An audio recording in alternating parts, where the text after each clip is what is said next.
Hi everyone, today I'm bringing you two chicken recipes with a twist. Let's get going with the main ingredient. I am using a leftover rotisserie chicken. I deboned the chicken and had one meal, and with the leftovers I am making two very different dishes. First, thread about a pound of the chicken, then chop 1 pound of onions and half red and green bell peppers. The next step is relevant to those who don't know. I preheated the stainless steel pan on medium-high heat before adding 2 tablespoons of oil.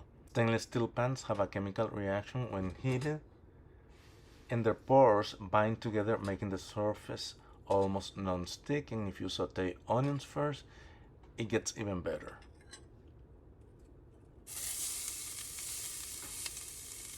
By the way, don't forget to hit the subscribe button on the bottom right of your screen.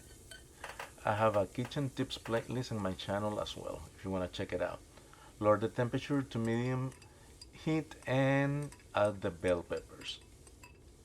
We'll saute them until the onion is translucent. Meanwhile, I measure 1 teaspoon of paprika, half teaspoon of ground cumin powder, and 1 teaspoon of dry oregano, half teaspoon of salt, and 1 teaspoon of red pepper flakes. We also set aside about half a cup of chicken broth. I also have a video for homemade chicken broth, so check it out. We're just adding more flavor to the leftover chicken, guys. Now we're gonna toast the paprika and the cumin powder first. We're just gonna do it for a few seconds. That's gonna do two things. It's gonna aromatize the veggies, and for those who are sensitive to the cumin powder, toasting it makes it easier to digest, and they smell amazing along with the oregano. And you don't want to burn the paprika because it turns bitter. We integrate everything well. That smells like heaven, guys. We add the pepper flakes. As you know, it is not very hot. It only wakes up the other ingredients. But if you want it spicier, I will add 1 chile de árbol for that amount of chicken. We now add the chicken broth. We'll add a little salt. Remember that the chicken has salt already. We don't want to oversalt the dish. Now we add the chicken once the chicken broth is boiling, and you'll see how it will take the color of the spices.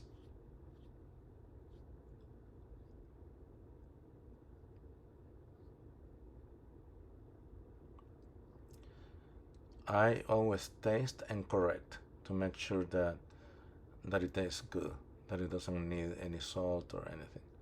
Turn off the stove and let it cool down. This is optional. I know some people don't like olives, so you don't have to put them. I grabbed 10 green olives and I'm gonna chop them to add them to the chicken. But I'm gonna wait until the chicken is at room temperature. So with that chicken, I will make the salad and some empanadas. And they're very delicious. But before making the empanadas, I'm gonna leave the filling in the fridge overnight. That way they will be very juicy and the chicken will be very flavorful. See, nothing stuck to the pan. Stay there to see how I make the salad dressing, but I'm gonna make the empanadas first. I bought those empanada discs or rounds at the grocery store, but in another video that I made over a year ago, I made them from scratch. I will leave that video at the end on the right of your screen if you feel like I'm making them from scratch. The recipe will be in the description of the video as well. So check it out. I'm gonna give you two options on how to seal the empanadas, but there are many more. Press the edges first. You wanna get the air out of the empanada.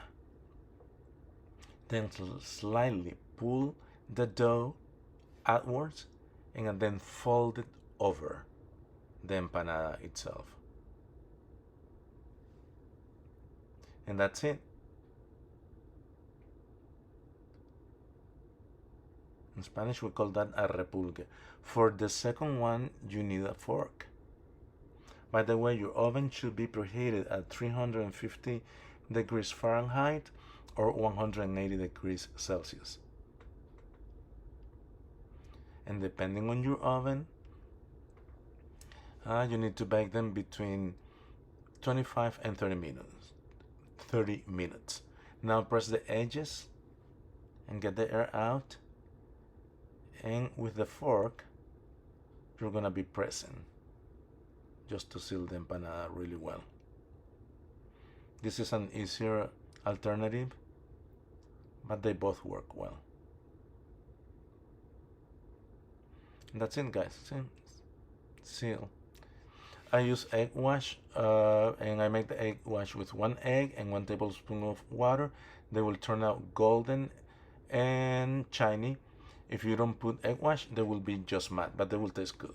After 30 minutes, they look just like that. They are your typical homemade empanadas. Take a couple of them to work for lunch. I'm gonna see how they turn out inside. It's always good. Just cut them in the middle.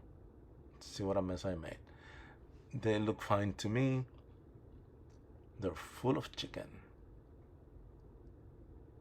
And the dough is flaky and crunchy.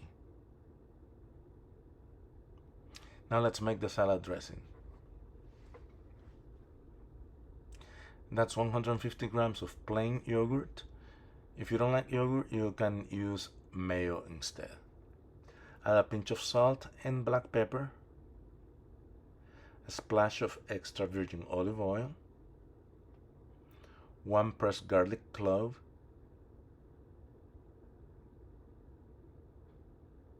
half a lime or lemon, whisk and check for the texture. If it is too thick, add a little milk or half and half. Taste. Correct the salt. And that's it. I like the dressing a little runny because I want it to get over everything, but it will get thicker once you get it, once it goes back into the fridge. There you have it, 2 dishes with leftover chicken, guys. Chaito.